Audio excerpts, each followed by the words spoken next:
வணக்கம். இன்றைக்கி நம்ம பார்க்க போகிற சமையல் ஒரு அருமையான இட்லி, தோசை, ஊத்தப்பம் எல்லாத்துக்கும் தொட்டு சாப்பிட்ற மாதிரி ஒரு காரசாரமான மிளகாய் சட்னி எப்படி செய்யலாங்கிறத பார்க்கலாம்.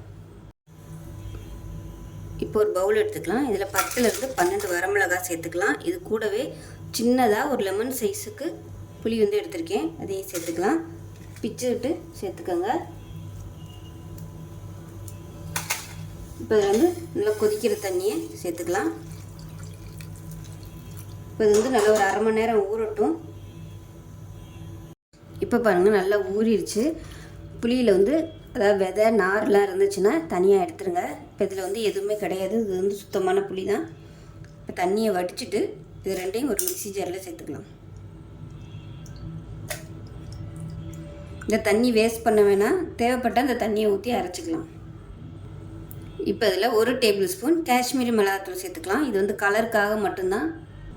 இப்போ இதில் 1 டீஸ்பூன் போல் உப்பு சேர்த்துக்கலாம். ஃபஸ்ட்டு இது நல்லா நைஸாக அரைச்சிட்டு பார்க்கலாம்.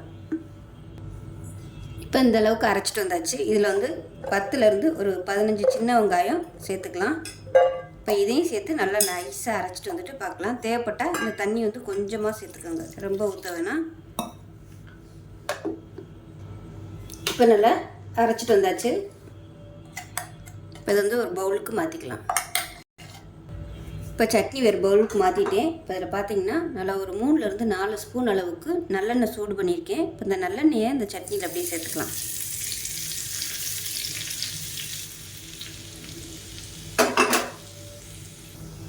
அவ்வளோதான், ஒரு சூப்பரான கார சட்னி ரெடி ஆயிடுச்சு. இந்த நல்லெண்ணெயோடு சேர்த்து சாப்பிடும்போது காரம் ஒன்றும் செய்யாது, நல்லாயிருக்கும். சுட சுட இட்லிக்கு இந்த சட்னி வச்சு சாப்பிட்டிங்கன்னா சூப்பராக இருக்கும். ஸோ இதே மாதிரியே செஞ்சு பாருங்கள். செஞ்சு பார்த்துட்டு எப்படி வந்துச்சுங்கிறத சொல்லுங்கள். வீடியோ பிடிச்சிச்சின்னா லைக் பண்ணுங்கள், கமெண்ட் பண்ணுங்கள், சேனலை சப்ஸ்கிரைப் பண்ணுங்கள், பக்கத்தில் பெல் பட்டனையும் ப்ரெஸ் பண்ணுங்கள். நன்றி.